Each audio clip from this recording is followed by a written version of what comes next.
The Guns on Pegs podcast is brought to you by ITAP Group. I'm not going to do the introduction. I'm not the host. You're the host.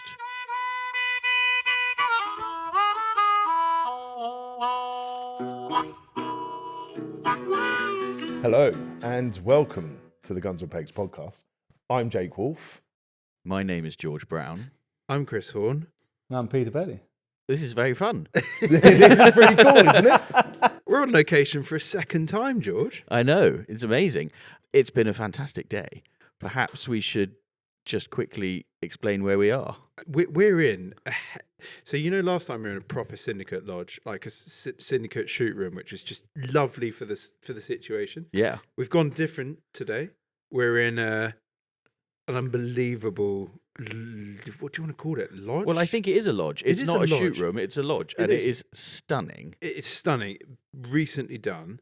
We're here. This is night 2. So we're going to have the sort of night before, night after debate shortly. Yep. And There's no debate. I feel like my feelings have changed today. Slurring. But I think you actually need to say where we are. So I know.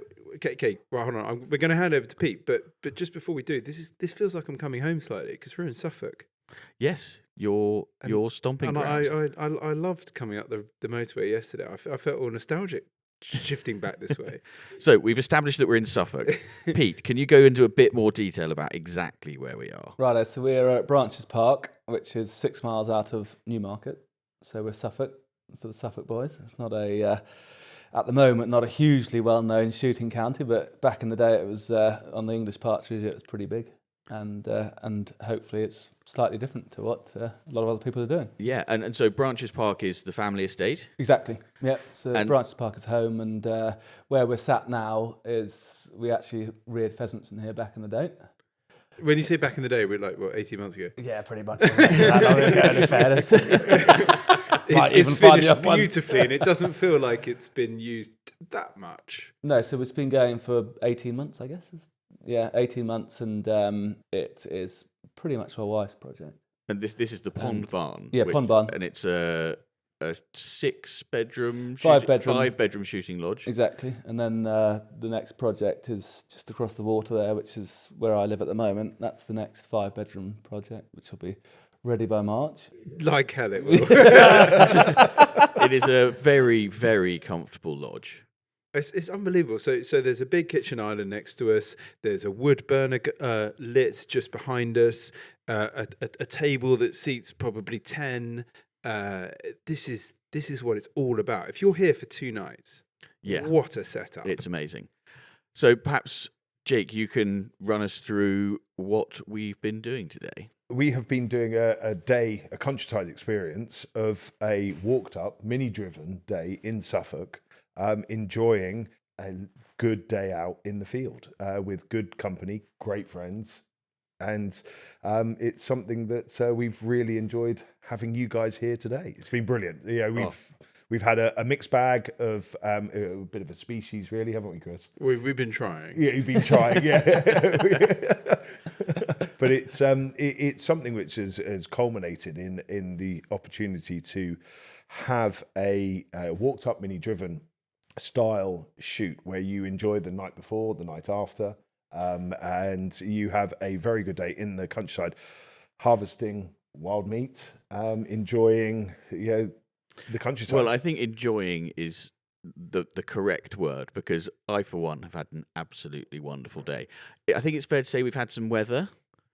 We've many different varieties. I don't think snow was in the forecast that I looked at this morning. No, but there was quite a lot of snow, first thing.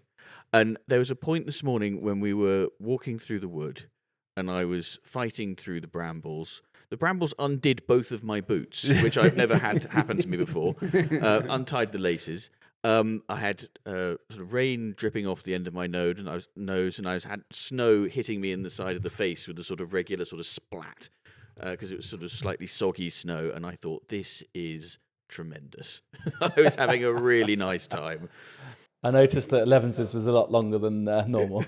Levins's was great, though. I mean, your sausage rolls are quite something. Thank you very much. So, this sausage meat, this is your pièce de résistance. The pièce de résistance. You're not wrong. You're not wrong there. So what we do is everything on the estate is reused. So everything you ate last night, you had venison, shepherd's pie or cottage pie.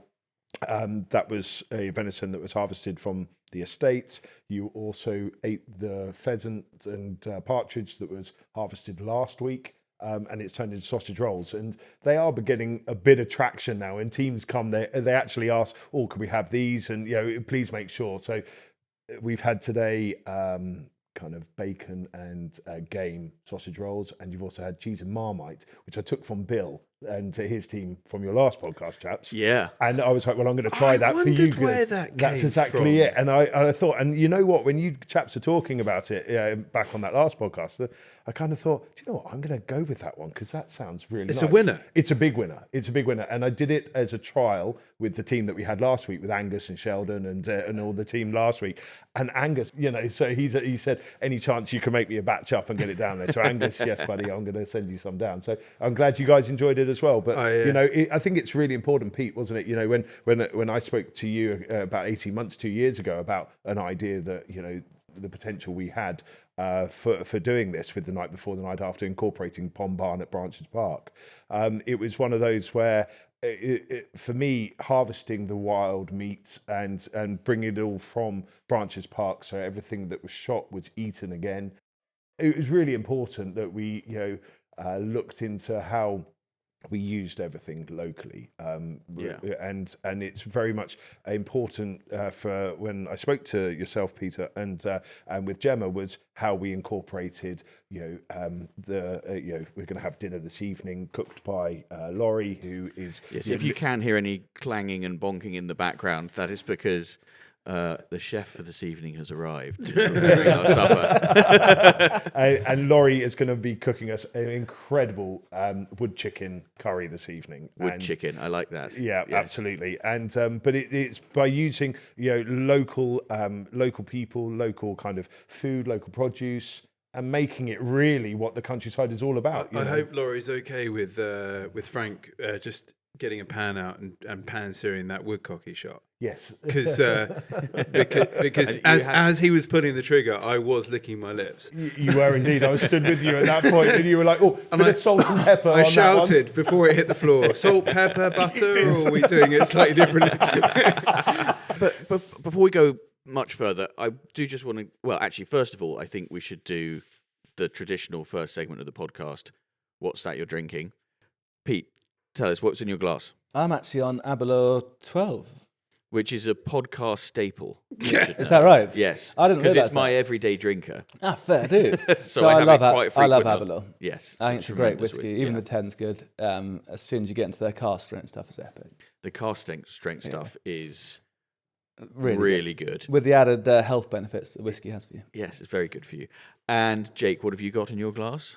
Gin and tonic, Bombay Sapphire, gin and tonic. Just a good, wholehearted gin and tonic. End of a shoot day. Very, very nice indeed. Classic hot tub drink. A hot tub drink. Oh, we'll come on to that. I'm a bit worried, Jake, that your gin and tonic is a bit small. Oh, hang on. You've got a bucket. I've got a fish nice bowl. big one. Yeah, I just said to the bishop. And Chris, what have you got? I've got a white wine that I'm not going to tell anyone what it is because it's the best value white wine that I've ever had in my life, and I found it from my chap in Kent. Is it supermarket white wine? This is a new thing for the podcast. Not. This is it's a Chardonnay, but it's not.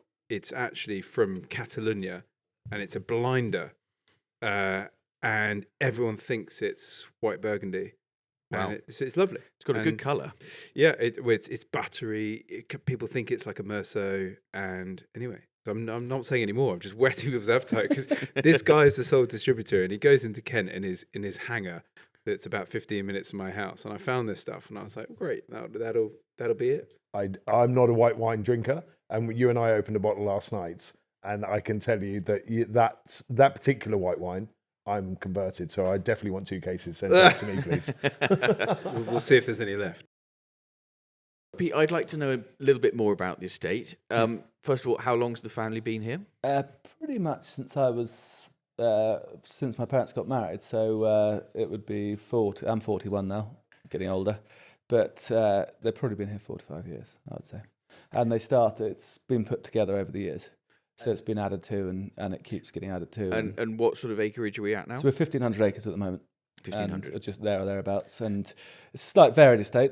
It's not typical Suffolk Estate in the fact that we've got beautiful parkland, ancient oak parkland that runs through the heart of it, which is beautiful. And some lovely woods. Yeah, exactly. We've got a load of woodland on here, which is beautiful, and gives us a lot of options. And has been laid out. And very well managed woods, because, of course, one of the chaps in the beating line today is a coppicer, hedge layer, hurdle weaver, charcoal burner. All round does good the guy. whole woodsman thing. Yeah, exactly. So we've got a lot going on. He also does a load of charcoal up on one of the rides we went through. Saw his burner, yeah, which is amazing charcoal. The smell is just incredible, and he's just a nice guy to have around.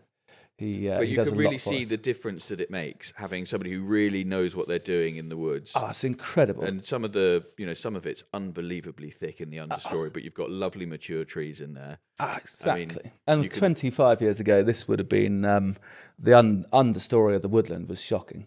It was just bare, bereft, and people talk about big woodland and big forests and saying that it's just full of biodiversity. It's not at all. Unless there's actually stuff underneath it, it makes no jot of it. You get into those big pine forests, there's nothing underneath, and it's useless to man nor beast. Whereas now we've got to put a lot of light in, put a lot of rides in, and now we're beginning to see. I really noticed that. Coming. That's brilliant stuff. Yeah, exactly. And also, it's like anything with game. If the hotel's poor, you're not going to stay there again.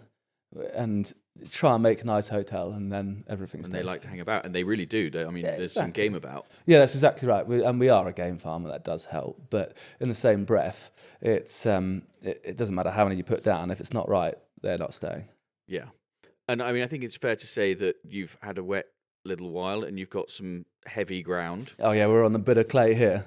It's not boys' ground. Yeah, we're definitely on some heavy clay, and in terms of the game and the rearing, it presents its challenges. Yeah, for sure. But what it does mean is that there's definitely, although I think I saw a muntjac this morning, but we haven't seen any deer today. But my gosh, have I seen some slots? Yeah, there's plenty of deer, and Noel does a lot of the stalking on here, or all the stalking on here, and uses all the venison. The kids go mad for the venison sausages, so we're well fed. The freezer's full, and that's another part of it. It's all very well clearing woodland, putting light in, but if the deer keep hammering it, you've got no chance. And so you've mentioned you have a game farm, but you have the shoot here is mainly private. It's a glorified hobby. Yeah. So I love it. I can't remember what age, but it was very young. I've just been fascinated by birds. And your parents moved over here 45 years ago or so. Did they immediately start a shoot? Was the shoot your project? Or? Since I was a young boy, we've always had a shoot on here, and where we're sat now used to be the game larder before it was then used for rearing. So this would have had hooks down it on the roof. I can remember as a boy sat in here looking at all the pheasants and just being fascinated. And I don't know what it is with birds, but it's just, when I was a boy, that's what got me. And amazing. The keeper at the time was a guy called Dick Brown, who was one of life's good people, and he was lovely to us. And he's a friend to the family, and that's probably where my love came. And it's all private. There's no syndicate or anything like that. No syndicate. We'll sell a few days, and to be fair, the days we sell are these days that the smaller days, which I love. Even being in the beating line, it's just good fun, mucking around. Yeah. It reminds you of being a boy again. Yeah, this is so lovely what you guys are doing here. Jake, tell us about this, because this is this style that you've gone for here. Was this your idea that you took to Pete and you said, please, can we do this? Or how did this come about? Collaboration, wasn't it? It has been a collaboration. Yeah, it came about as the barns came too. Yes. It was a natural fit. We had beautiful accommodation, or what I think is beautiful. I did all the interiors myself. I can tell. He's a liar. No, I definitely didn't do all the interiors myself, but it just naturally fitted. And I even on a driven day, I really like a small team of guns. I don't know what it is, but when I was with my father-in-law, they shoot a lot of small team days in terms of they'll have 4 or 5 guns in the line, and you go on those days, and for some reason it just works really well. We were talking about this only the other day, 5 or 6 episodes ago, because we had a day at home where for various reasons we had a few last minute dropouts, and we ended up with a 5.5 gun line because my future brother-in-law had to go and look at wedding cakes after 3 drives. And we had so much fun, and it was really great. Yeah, it's a team, isn't it? Yeah. When you're a small team, you actually feel like a team. You're there to have and it's just intimate, it's fun. And so the minute it started, I didn't know what to expect. I had an inkling, like I said, from my father-in-law shooting in small teams, and it just from the word go, it worked. And staying the night before, staying the night after, it's incredible. We talk about shoot days, but a shoot day, actually, if you talk about trigger time, which is a horrendous saying, but if you actually looked at when you're shooting and actually pulling the trigger, it's even on a big day, it's incredibly low, isn't it? And actually, to add more to that and have more fun and be relaxed and enjoy it. The amount of times you motor off it's after a sort of day. the old school shooting party exactly. that doesn't exist in quite the same way. Except, I mean, you guys, I think, are one of the very few people I know who offer something that is affordable, but also encapsulates that whole thing. And I can't remember what the bag was. 50 odd. Hold on. We haven't. Did you declare up there? I haven't yet, and I've got your game card still to give out So- over so- dinner. But so- we have got Max here, so I mean, Max could probably tell us. He's giving it. Before don't ask me. before this morning, before we started, we did a sweep of species times bag, didn't we? Yes, I went 57 times 6. What did you go for? I went 63 times 3. What's the answer to that? What's the Hang on. 89. Hang on. What did you do, Chris? 57 times 6? So 399. 399. Yeah. And Oh, I'm sorry, Chris. You did very well. Well done, and it's great you turned up today. I do know the bag, and I do know what the number is, so it's fine. You remember you told me to screenshot my answer, don't you? We'll leave you at that. So What did you get, George? My 189 is a long way way too out. low. What did you think we were going to shoot 10 birds 10 times or something? No? 3 species and 63 head. I'm really disappointed by your 3. Well, You're not being I adventurous. didn't believe in anybody's ability to, for example, shoot a woodcock and So find you it. were representing your choice. Anything else over you? Your sweepstake choice represented your ability to shoot. Is that what you're saying? No, my judgment of your ability to shoot. You were in the line. You could have done something about this. I don't count me as a gun. Can't do everything, can you, George? No, I can't write the theme tune, sing the theme tune. Dennis Waterman over there. Well, I'm glad you've lost. But I'm also glad that I've but you lost. haven't won either. No, I'm a lot closer than he is. That's all you need to know. It was all looking good until the last drive. Yes. I was Well, we right on the money. shot a partridge and a squirrel. Yeah, which took it from 3 to 5. Yeah, Which buggered took you it- right over, didn't it? And goodness me, did Imogen bring that? was that a partridge? hell of a that was a partridge. hell of a partridge. Goodness me, that was incredible. To the point where I had to put my hand over my mouth because I was cheering too loudly. Good You work. know, it was. I mean, Max was in the wood running the beating line. As that partridge hit the floor, he appeared out of the wood and doffed his cap. And wow. So I that was is- the other end of the wood. What happened? it was just a really, it Went was over the top of the a wood. motoring partridge, and Imi Nice. really I know it was shot it very nicely. And It was as good and you were on thickets, so people have listened a few episodes ago when I was asked about my desert island shooting and my extinction shooting, and Toby and I asked Toby, my son, what his would be, and one of our drives would be thickets, and you guys got to stand thickets today, and I think it's fair to say you can understand why Toby and I would come back at the last day of shooting and shoot thickets. So decent cover of wood either side of a track / road. Yeah, absolutely. And you were pegged out on the edge of the road. Birds crossing one side to the other. Yeah. Not quite snap shooting because you can see, but not. you don't have a far lot of off. time though. But when you need to pull the trigger, you don't have time. But you can see what's happening before, which is kind of the best of both. Yeah, I Yeah. agree with that. There's nothing worse than feeling cheated by being like a tiny ride. You've missed everything, and then a keeper comes to you and goes, "Oh, I see you missed them all." You're like, yeah, of course I missed them. But speaking you of don't have a chance. speaking of missing though, Chris, what do you reckon your ratio was? It's probably on about 30 to 1 today. It was the taking part that counted. Or was it the fact that you didn't have your side-by-side with you, and you at one point said to me, I wish I had my side-by-side right now. To be fair, I get that. I think absolute side-by-sides are cannon. beautiful. And in actual fact, I changed over to an over and under, and there was a picture of me in a magazine, and I got a message from my father-in-law saying, "Would you like to explain yourself?" I said many years ago I'd never seen Deb with one, but I bought one, and I bought a lovely Rizzini, and it's a beautiful gun. And They are beautiful, aren't they? to be honest, when you're on high pheasants with a bigger load, it's absolutely bang on the gun you want. 100%. And I'm really pleased with what I've got, except the only problem is that I've spent 25 whatever years of my life shooting a side-by-side.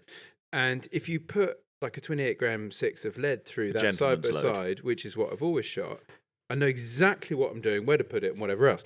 Obviously, in the last couple of years, I've been shooting steel, and I've put that through the OU more recently because I've had some bills from the side-by-side as a result of that. And you just feel slightly out of your comfort zone. I don't really know what I'm doing with these OU pea shooter things. But I do think that leaving aside your gun woes and your inability to shoot, I do. George, fuck off.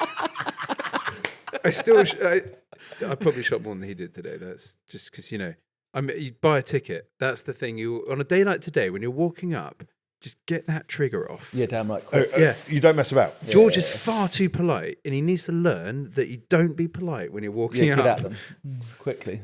This is what happens when you start shooting an over and under. There's all sense of decorum. Out the window. But what I was going to say is that we've shot 50 odd today.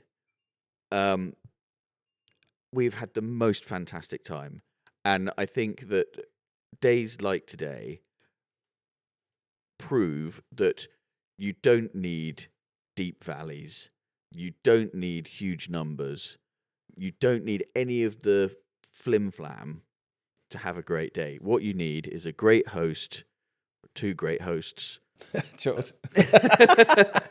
I absolutely agree. and mates, and just go out there and have fun and Knock around. Yeah. I love when we. Well, when you I was said a at boy, 11s, it's just pissing about, really. Yeah, isn't I it? just love it. When we were boys with my best friend, we would just knock around for pheasants, and they were the happiest days. And I still those high birds of Wales and Exmoor and wherever else, they've got their place, and I'm not knocking it at all. And I love it as much as the next man. But we can all be different, and we can all do different stuff. You don't have to be a high bird shot. You can shoot high birds, and you can come back. But Pete, I think you're on it because there.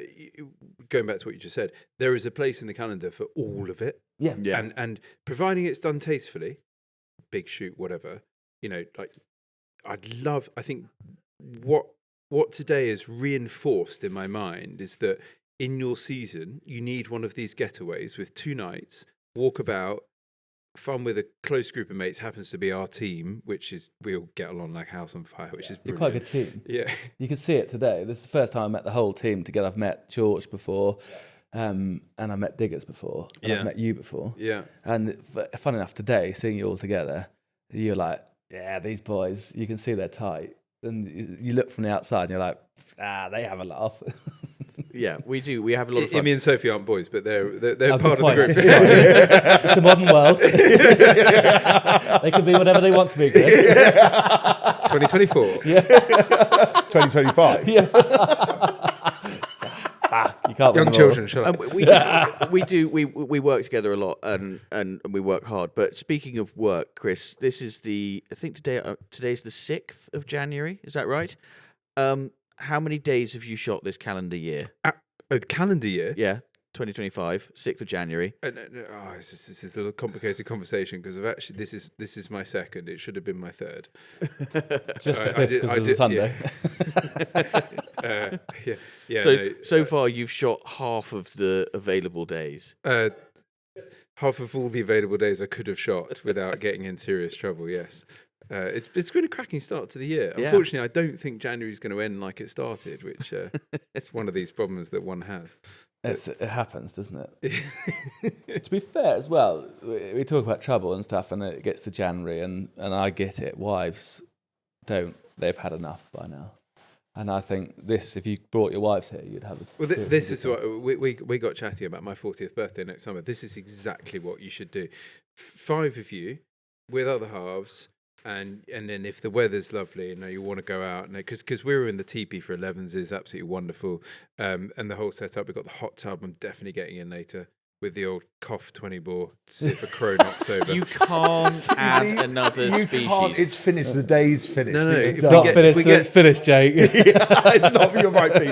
It's not finished. It's finished. They made a cough for people sitting in hot tubs. I thought that's what Is that what it was? original It's vision what- of that that's gun the was. marketing, is it? It's the hot tub gun. Is a cough even made? I don't There's a reason even it's think that price. I've got. I do think we need to settle something though. I'm not convinced that the squirrel counts because I think it was after the horn on the last drive. In fairness to Max, I doubt he blew the horn. I mean, it's a tricky one. I would have had it before the horn if I wasn't concentrating on other things, but it just... We'll see. The adjudicator, aka myself, will have a look at the scores and whether or not I want to award myself the prize pot, or whether or not I'm going to let one of you guys have the prize pot, because I know exactly where it's at. What a terrible person. do what you want with it. As long as George doesn't win it, I don't care. I don't I think can tell there's you any George danger is of not that. winning it. It's because we've got more than 2 species of 6 birds, and therefore whatever he said. Was it Earl de Grey that shot a donkey on a species day just to win? Really? That's horrendous. So is that not podcast material? I think it was a long time ago. I think we're okay. 2024. What was it? Tell me more. Yeah, he shot a donkey. Do you know what year are we talking? Oh, with like 18, whatever it was. And it was a species day. And They weren't fussed about height back then either. No. And to be fair, mate, That's ground game though. Like we weren't on ground game today. No. Because No, Diggers had a stoke run past and didn't pull the trigger. And in fairness, a donkey can't jump.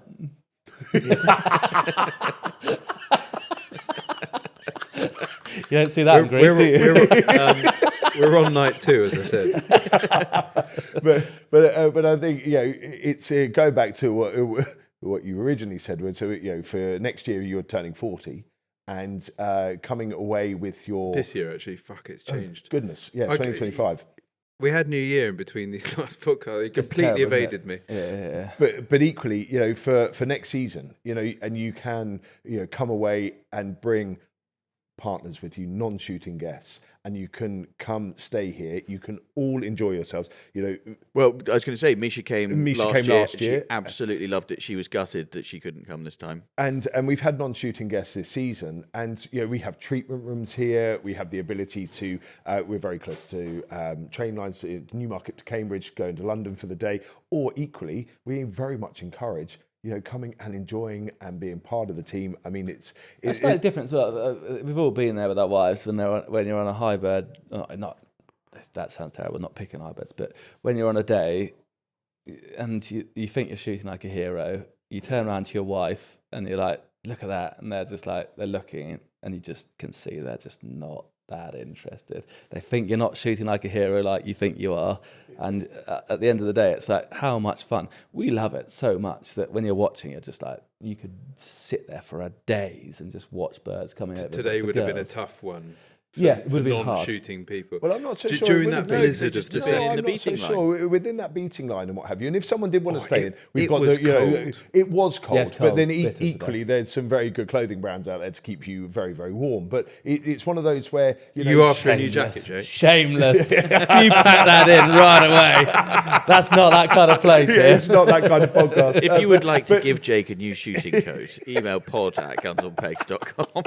but it's one of those where if you did want to come out, otherwise you can. Looking out from the nook upstairs, you could probably see some of the drives where we were all, and you can see the guns walking through, and you can look out from the window here, or you can be involved. And I think there's something to be said when you're involved. Certainly when we've had other non-shooting guests here. they come back just as excited and happy because they never feel as welcome. Sometimes when you go on these other driven days, it's like, oh, okay, well, yeah, go on, you just. But here, we and these types of days, you can really involve everyone, and even bring the children. You know, very as long as it's not in term time. So talk me through. So I trailed this at the start. Night before, night after, right? We've had this conversation quite a lot, and people often, I vote for the night before regularly. Yeah, but you're wrong. Kind of have always, because logistics mean that you often find if you're traveling for a shoot day, you're traveling. You need to go the night before because it's just impractical to go in the morning. Night and if after. traffic buggers you over, then you can't risk that. So you go the night before, and then everyone sort of leaves, cup of tea in the afternoon, jump on the road, however many hours, and it's the norm, right? Night before is always great fun. This 2-night thing, wow. Oh, I agree that 2 nights is better than 1. But what I would say, two nights fine is better than 1. Stop press. Hold on.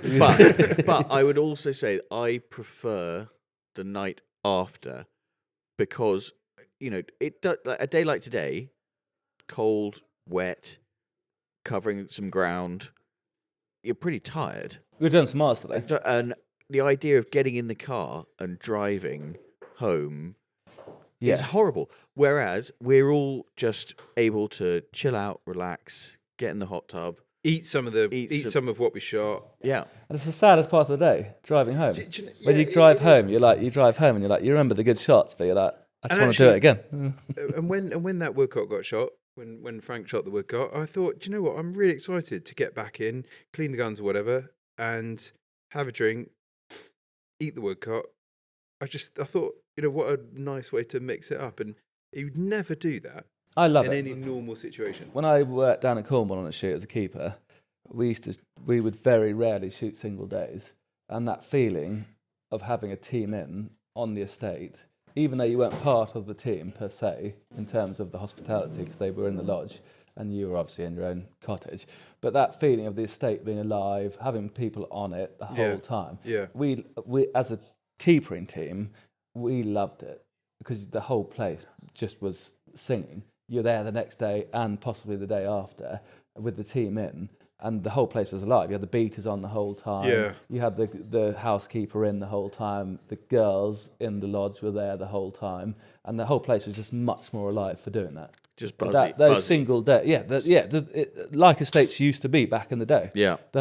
I never saw it, but all these estates back in the day must have been a great place. It would have been really good fun. Sort of constant, This almost village like here, open house. Yeah, we've got a pub here in the village that's a nice little pub, but back in the day there's 3 pubs in the village. These estates used to be alive. It must have been really good fun to be on an estate when it had 100, 200 employees, all their families. Like even footpaths. We talk about footpaths now. You talk about a footpath. It's a bit of a pain. But I get it. People want to walk. Good for them. See the countryside. They were all invented, or not invented. They were allowed now because people used to walk all these places because there's so many people in the countryside. The way the countryside's going at the moment, it's just bereft. There's not people around, and the people that, thank God all these people around here have moved in and know everything because they're telling us. But it was, and that's how it was. The place was alive. It wasn't how they are now, where it's quiet, and that's why I love the game farm on here, because it's alive. You've got the lads. It's really, really good fun. In the summer, like we talk about the shooting season, but on here, everyone goes home in the shooting season, and we're still here, and all the lads are there, and it suddenly builds, and that's actually when the rearing season's going. Sounds bizarre, but it's actually good fun because you've got lots of people. There's lots going on. It's like harvest. Yeah, the kids come out in the evenings for catching. I mean, it's actually quite a good laugh. Yeah. You've certainly got something alive on your doorstep now, having redone these barns. I thought you were talking about Pete the Pug. Pete the Pug, who ate half the 11s. And then peed on the TV. Does Pete the Pug pick up? He picks up something, but it's not game. I feel like he just marks everything by weeing on it, and then it's like, that's mine. It's been the ruination of my life. I don't want to ask why the hell you bought a pug, but anyway. We didn't. The kids did, and then it just that's the last resemblance of any control I had in the house. They called it my name. Oh, they named it after they named you. it. Yeah, I said there's one thing you can't have as a pug, and they bought a pug and then called it Pete. And that's the moment I realised that any control had just left in a sailboat. Yeah. So I think we should probably think about wrapping up because there are smells starting to something's emanate from the happening. kitchen. Diggers has got his Christmas jumper on. Has Diggers sorted the breasts out of that woodcock yet? Diggers has got a job to do. Yeah, that'd be lovely, Diggers. So I think we should probably start wrapping up. But there's two things we still need to do. First of all, Chris, you have got an envelope next to you. This is a purple envelope, which is classic to those that have received one through the post. Absolutely. Jake, tell me what's in a purple envelope. So in a purple envelope is from Garter Distribution HQ, and there will be a set of the most noble Order of the Garters. The very exclusive, highly desirable pink Guns on Pegs podcast shooting sock garters. Which will go very nicely. They'll go very nicely with your Arsenal socks. Yeah, that's it. Yeah, my Arsenal socks are going to suit them nicely. Thank you very much indeed. I never realised you were going to do that. I never thought that would occur. The old Guns on Pegs shooting sock garters with a pair of Arsenal socks. Yeah, if they were Ipswich socks, I'd be happy. But You'd be good old Gunners. disappointed. You'd be very disappointed because they're not yellow socks and they're not Norwich socks. We had this conversation last Jacob night. is correct. do one. You might be in the Premiership at the moment. Football hooliganism at Wait, its best no, here. I'm not letting this turn into a football podcast. Your Thank you very mid-table much indeed championship, for that. keep That's quiet. very kind. I appreciate that. I didn't see that at all. I'm going to actually open it and look at it. You'll have seen there's a few of them around today. So I only heard about this from you, Jake, and then you said about it on Friday when we were shooting in Devon, and brilliant, absolutely fantastic. Welcome How to the many club. members of the Garter are there? There's A almost, yeah, there's almost 300. We're not quite at our 300th at the moment. Actually, we should probably do something for the 300th. What, gold garters? Well, maybe, embossed, embroidered, something like that. That's very kind. Thank you, actually. I never knew that was coming. That's very good of you. Fair play. Well, I'm going to wear those. We've had so much fun today, and they're highly deserved garters. Ah, brilliant. Well, thank you very much. You'd be a great team, to be fair. And to be fair, when you're running a day, it's incredible. The difference between teams is unreal. And it does make a massive difference to how much all the guys behind the line. And to be fair, on these days, there isn't actually many beaters. We'd have 5 beaters today. Yeah. And when you get a team that are fun... Some wonderful dogs. Yeah, good dogs. But when you get a team that's fun, it's incredible how it actually goes through the beating team. And so all those guns out there, all I can say is say thank you to your beaters, because it actually really does show. Here. I agree with that completely. So the way we like to wrap these podcasts up was with a segment called Desert Island Shooting. And since I fluffed the rubric last time... Did you actually fluff it? I did. I got it wrong. So it's your turn. Yeah, but with one very minor adjustment. Yeah, so it's your turn. Oh, fuck. Oxford English Dictionary is out. Right, Pete. So what happens is the extinction level asteroid hits tomorrow. Your dogs are fed. Your tomatoes are watered. Your loved ones and enemies are reconciled. Your last day's shooting ever begins how? Did I get that right? I think it was pretty good. You're close. What did I get wrong? No, you did fine. You did fine. Carry on. So I believe you're allowed to use whatever means possible. In terms So you got of the Guns on jet. Pegs private jet, which is permanently stationary and piloted. The time machine. And you do whatever you want, go with whatever you want. Who are you going with, where and why? So I'd have a really... Talking about smaller teams earlier, actually, it sounds terrible, but I would actually have a small team. And there'd be 4 of us. There would be myself, obviously. You're in it. Yeah, How thank good you. are I made the grade. You're not just going to Thank sit at God. home and then like And FaceTime Jake, them. Yeah, I'd use the time machine, and I would have Dick Brown, who was the keeper, who looked after me so well, and he got me into the whole thing. We used to rear under broodies with him, and he was a lovely man, a real friend to the family. And bizarrely, I used to actually stay with him when I was a kid in the summer holidays.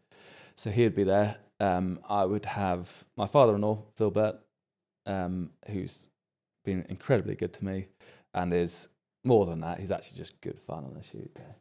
And you'll have a lot of fun with him. He'd probably kill everything, but apart from that, he's... Hold on, your father-in-law's Phil Burt? Yeah. Yeah, so Gemma's dad? Yeah, exactly. So Gemma's dad. So I met Gemma, my wife, I met Shit, through Phil. these podcasts go round, don't they? They do. 'Cause Phil was one of our very earliest guests. I can't remember. Probably season 1. We won't get a worse behaved one.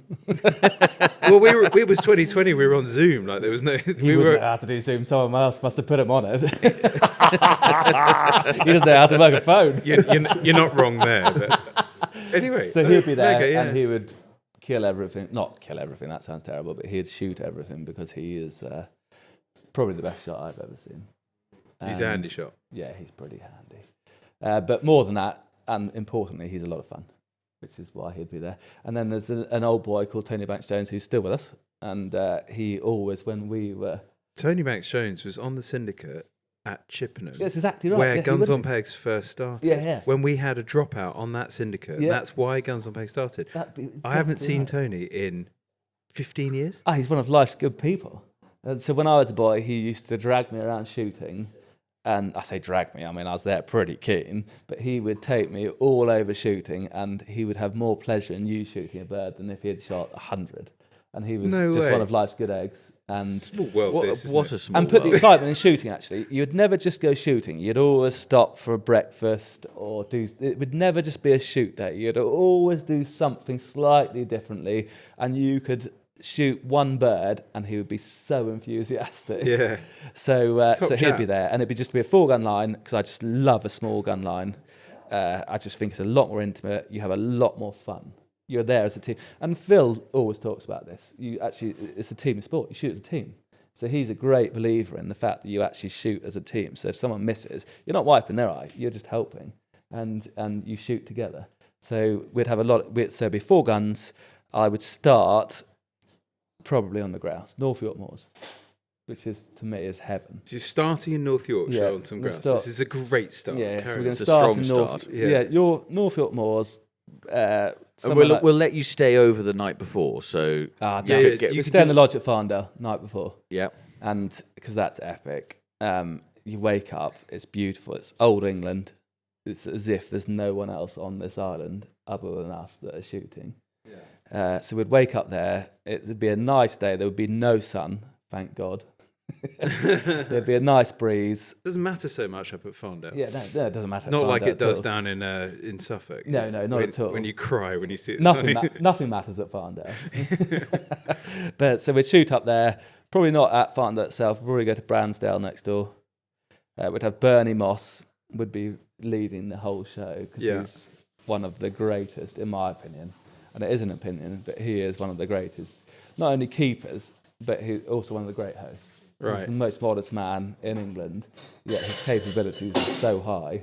And he probably doesn't realise them himself, but he's a brilliant host. But his capabilities as a keeper, which is what a lot of people probably forget now, because he is a host, is that his capabilities as a keeper are probably second to none. What he can do with a pheasant or a partridge especially are second to none.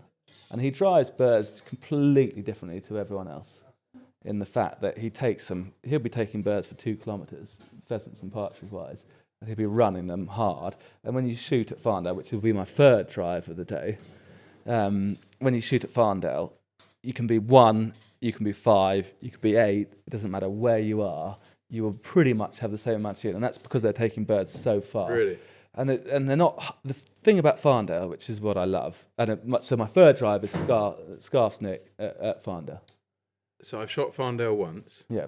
I can't tell you that I shot that Yeah, drive, so it's a but we had a lovely day. Yeah, so it's a lovely shoot, but Scarf's Nick itself is, in terms of driving pheasants and partridges, is just a masterclass.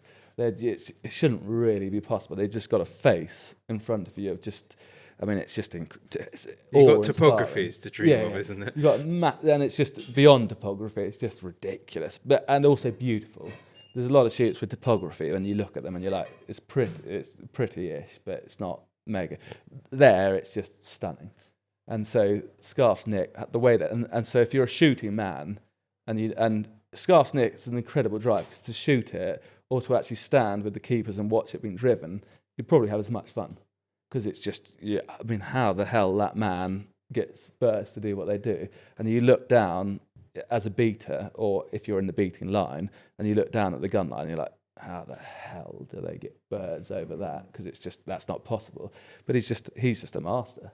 So we'll allow you one more drive of the day. To be fair, okay, so we're going to do a free. To be fair, I like that free drive day. I was going to, for my second drive, I was going to come back to East Anglia back in the day, and probably the heyday of the English partridge, shoot English partridges, possibly with for that drive we'd allow Noel Cunningham-Reid to come back and shoot some English partridges just to show us how it's done, and because he was a great shot and had that 6 mile bottom on some of those English partridge drives. I'd love to have seen that when it was going in its proper gear. Yeah. Would have been incredible, because to shoot the bags they shot on wild birds is just ridiculous. I mean, I would have loved that. And also, that team probably actually would have shot English partridge well. There's one of the few that we talk about teams shooting well today. To shoot English partridges like they used to, I doubt you'd actually find many teams that could do it now. Whereas those boys in that small team probably could. So we'd go their second drive. It'd be nice to see it home before you go quickly. So you started at Bransdale. You come back to 6 mile bottom for 6 some. Mile bottom back in the heyday. Back in the heyday. Yeah, when the using the time machine to shoot some English partridges. Charlie South would have been probably head keeper at the time, and there's a classic story of when Charlie South was keeper there. That I think Noel had a big morning, and they shot a lot of birds. And at lunchtime, he said, South, this has got a bit embarrassing. We've shot a lot of game this morning.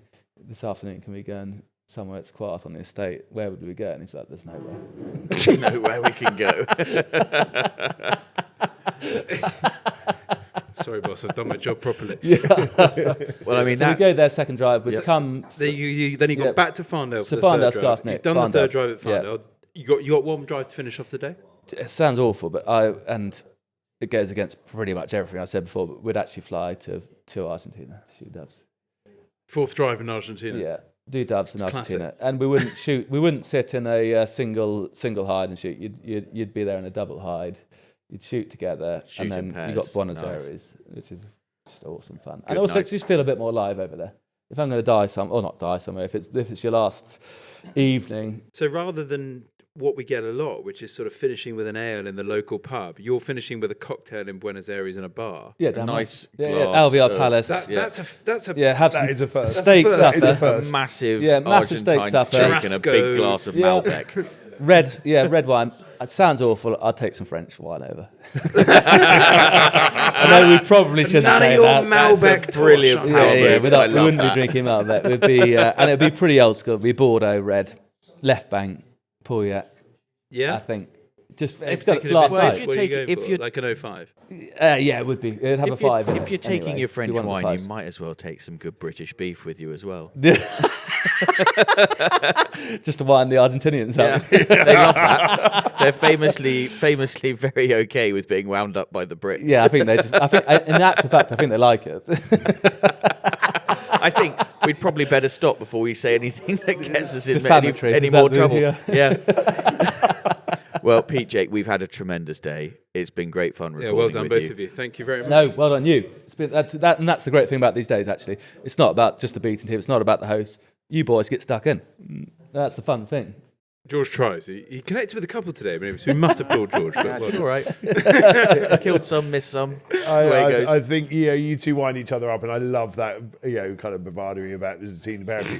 But I will echo the pair of you who are very respectful. But boy, can you both shoot? And well done. But not just to you two. So don't give yourself too big about that. The whole team were incredibly good today. Frank, Diggers, Imi, and Sophie, all 6 of you guys, you were respectful. You shot well. It was a pleasure to have you here. Yeah, I agree. Well, 100%. thank you Imi shot a hell of a partridge on the last drive. Wiped everyone's iron. Imogen, yeah. And how many shots? Many. Many. And Imi just 1 barrel, 20 bore, double bop. Yeah. Job done. Well, it's been a great way to start 2025. So we will be back in a couple of weeks' time with another episode. But until then, thanks very much for listening and goodbye.